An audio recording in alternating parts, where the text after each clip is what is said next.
style means that you can just keep them hanging out on the barbecue, and that is going to be very powerful here for T1. I mean, these are some very powerful picks if they can get through the early game where the Wukong has struggled. And this is the thing that I really want to bring home, because Sponge has been so good. Really struggling to get the farm required to have that critical Wukong ultimate. Yeah, it's a big deal.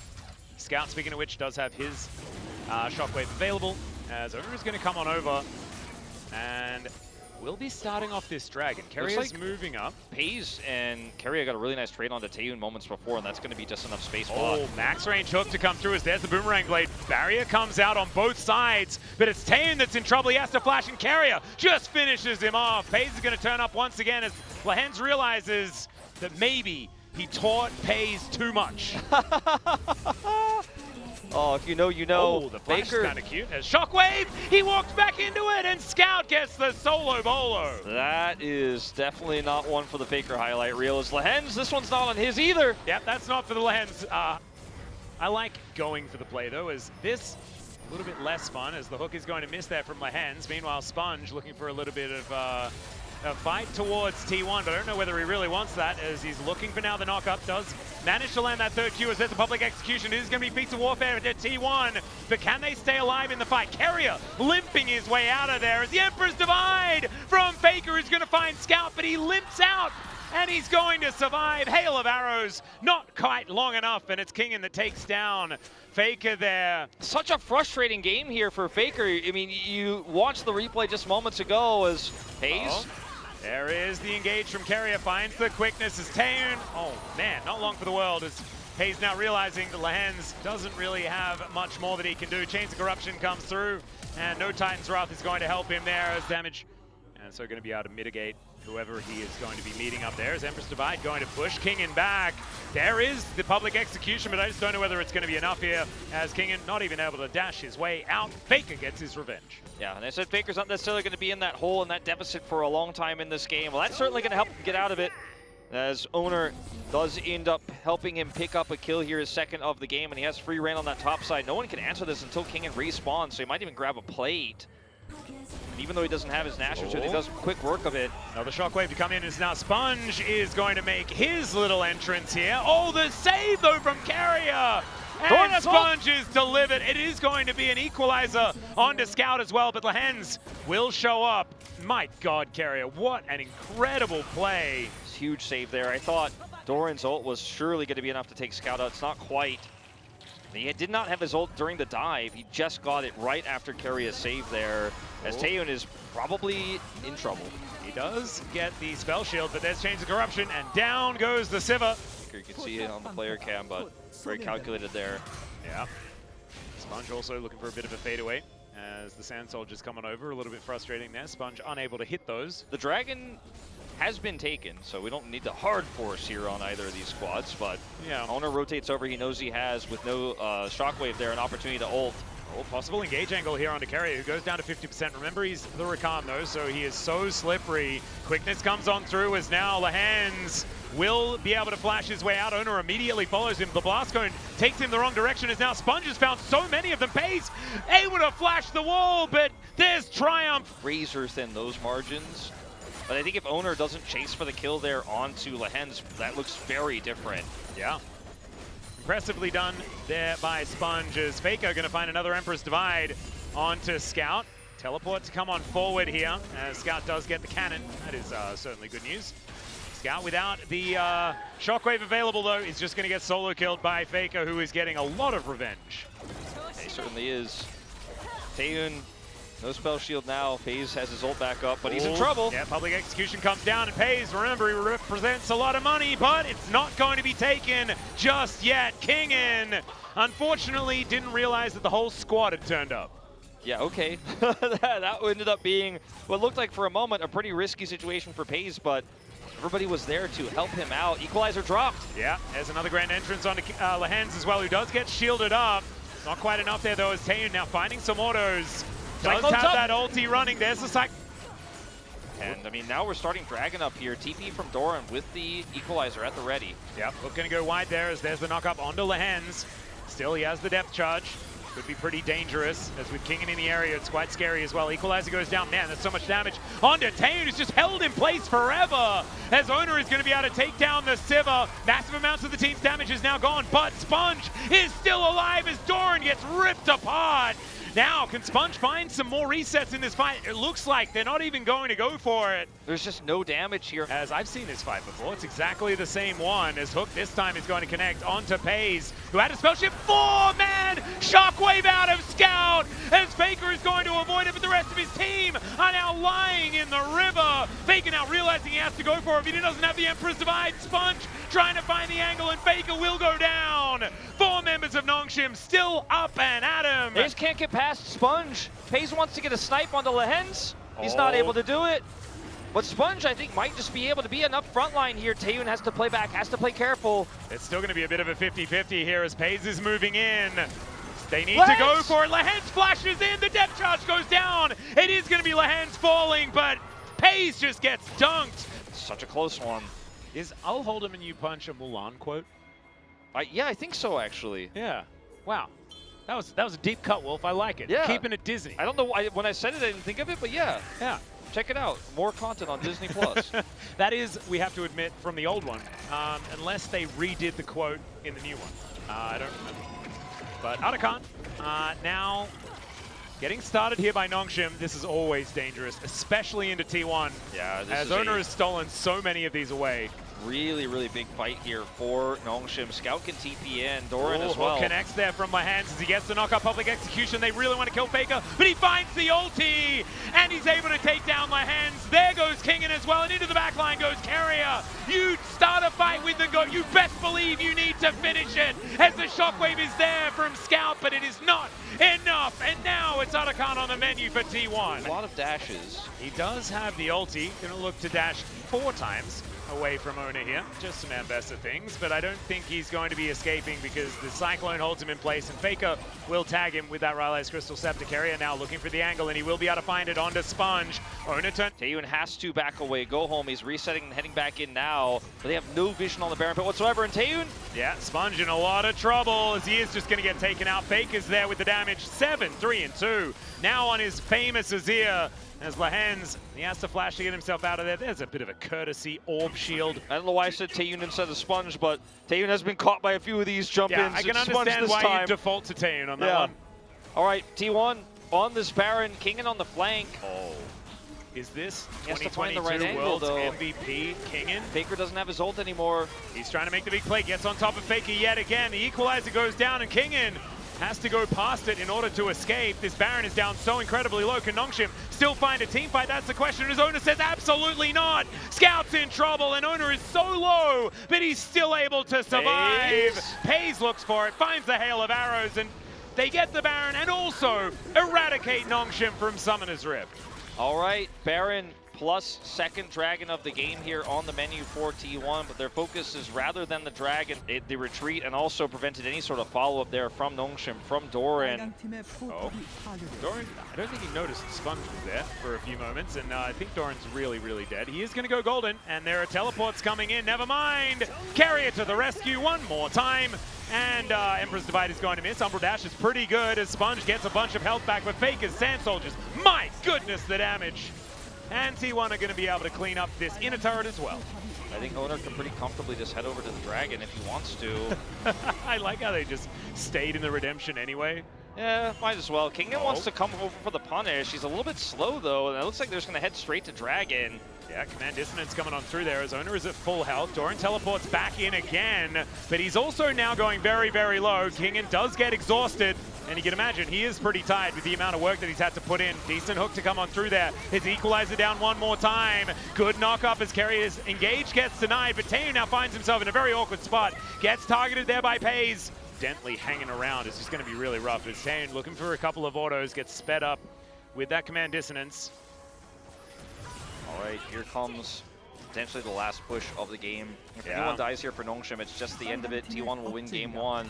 And they even have a wraparound here for Owner. Yeah, Equalizer goes down. Massive amounts of damage as the hook is going to go wide there from Lahan's quickness to find Scout, but not quite. Still, Taeyun just dies basically as an afterthought. There is the kill onto Lahan's, who had overextended, and Kingin, he just doesn't know even if he wants to ult to try and get in amongst this one. As Doran gonna go golden once again, and T1, everyone's still alive. There is the ulti though to get Kingin into that backline. Can he actually make some magic happen? They're so low as he's found one already, but it's not quite enough. As Faker was still on full health, so it's likely it was going to be one kill, and then Kingin was going to hit the deck. And Scout now, the only one left up and available. He doesn't have his shockwave, and Faker, he's got an idea to just throw this Orianna into the rest of his teammates and win this game. T1 move to 1-0 and get one step closer to staying alive in the KeSPA Cup. Excellent performance from the carries here of T1. Both from Pays and from Faker. I think my vote's going to go to Faker this time around, though. He had too many impactful ultimates, layered tons of damage, was aggressive in side lanes. I wanted to give the edge to Pays for a lot of this game, but Faker just ended up becoming too big and too relevant. But both of them had a huge role to play in this one. Keria also honorable mention on the Rakan. Yeah, I had to do it. Had to give it to Keria. His ability to save all of his teammates in the mid game was absolutely ridiculous, and we saw it. It was teetering. The game was teetering, and I feel like it was pushed into T1's favor by a few of those saves just going their direction based on some incredible play out of Keria on his Rakan. I mean, he's just such a joy to watch on that champion. Maybe I'm a bit biased, but I mean, I don't mind. Before I was thinking about Faker or Pays because they took over the game in such a massive way, Keria was definitely my front runner because of those saves. Because if he's not there... But the problem is we haven't really seen that out of the Mels so far in this tournament, and there is the Corki. This makes way more sense to me. Yeah, it feels a lot better. Lulu, I think, is going to be a good option here. You can't play Braum into this lane, even though it's one of the strongest level 1s in the game. Nico exists, and it's just not possible to play this one out. The Ashe is going to be a pretty nice setup. Maybe he'll stop this back, but I don't know if he wants to. Yeah, Pays just going to turn it onto Taeyun here. Level 2 to level 3. The flash forward from Keria to try and lock down this kill. One more auto will do it, and there's first blood. Over to Pays on the Ashe, as Doran is going to die. Kingin going to be able to collect that one as Sponge denied the assist. The challenger in 2022, but was subbed in a couple of times. Yeah, I think in 2022 he was on Kwangdong and played like in and out. Yeah, that's when Leaper was there as well. He was with what's his name? Ando? Pleta, I think, back on DRX in 2021, right? Like he was he played under the name Becca back then. Yeah, he was on DRX for a little bit. With Bao. As Doran is in trouble again? Yeah, Doran is not exactly having the greatest of times here, as Taeyun's just going to move on over and doesn't get the kill. Lahens might be able to finish it off, but they don't really want him to get it, and so they're going to do some weird stuff, holding on to the minion wave. No, Taeyun is just dead. No! Why? Well, yeah, it was a weird scenario. Now Sponge is likely to die as well, does have his flash available, as here is the Realm Warp to deliver Faker in there, looking for that kill, flashes forward, and will be able to take down the Pantheon. There goes the Scion as well, as it is a bloodbath. Zona is going to come on over and look to start off this Dragon. It is already Feats of Warfare completed for T1 with the 4 kills that they picked up, but still are yet to get themselves... Oh, never mind. Got a bit of an arrow coming on down, as Lahens is going to have to flash and still dies. One dragon to take at least. Okay, let's start with that. Can we get one dragon? You know, get this Chemtech dragon, maybe a steal. Okay, maybe a collapse on the Doran? Yeah, ulti does bring Kingin over here. He's completely out of mana, but Sponge, he's sorted out. He's going to be able to grab that kill. Let's have to find out. I want to see this Mel do something more. Yeah, seriously. This time around. That's what I'm excited about. As the rebuttal not quite going to work here, as he does get put in prison. Okay, Lahens, can you actually save your Corki this time, as the flash going to be employed? Lahens is the one that dies. You can see scratching his head. No real options. Can they stop the back here? Oh my goodness. Well, he's going to pick up the minion wave. Keria just walks over. Does get the barrier out of Taeyun. As Owner is now moving up, looking for Sponge. Taeyun's dead. As the Wild Growth on a Keria himself. That is going to line it up there for Pays. I have to watch it again, but it almost feels like he he had the barrier to guarantee his back, because if you use the barrier and it doesn't break your health, you actually complete the channel, but he moved anyways. Yeah. And then died after using barrier. So he ends up dying a third time here, as King's going to come in here and see if he can impact the play with Sponge. Oh, cute little flashes coming on through there as Scout is able to lock down the solo kill, actually, in the end. Did look like some other buttons were pressed elsewhere. Doesn't quite work out, as now Faker going to put Kingen in prison. Will then back away. So an extra kill there for Nongshim. That's decent, but a lot of flashes, a lot invested to make that one happen. I mean, the gold lead itself, it's in touching distance. Doran is just looking to kill Taeun. He might be able to do that here as well, as Slice and Dice does get Doran out of there. Realizes that he can't tank the turret for too long, as Taeun is now walking the wrong direction. Oh, this is so sad. Well, he is going to Valkyrie, and will be able to find some minions here before he inevitably dies. And yeah, golly, this is not really it. This is a rough one. Doran set that up, and then he couldn't quite get the kill, but Faker's like, all right, you've done the hard work. I'll just show up and TP an arrow. Arrow is going to hit his teammate. And so that's not going to quite land as the ulti comes through from Kingen just to knock up Doran. Doran going to be able to get out though. Man, he's being a little bit tricksy, is he not? Yeah, doesn't even need to flash here, and is pretty tanky. His turret is going to go down as here comes Pantheon. Yep, Sponge going to pay a visit as Lahan's going to be flashing away. Great Q from Kingen. That's going to spell the end of the Croc. An engaged tool when the rebuttal is available. That's absolutely true. I have a feeling like it is going to become relevant at some point in this game. We'll see a arrow reflected. Yep. But as it turns out right now, not going to try to look for that one, not going to try to force that fight. As Doran is also kind of just solo farming the same way Taeun is, and they have the faster group here on this Otacon, and Scout can TP back in. It looks like they will commit to this.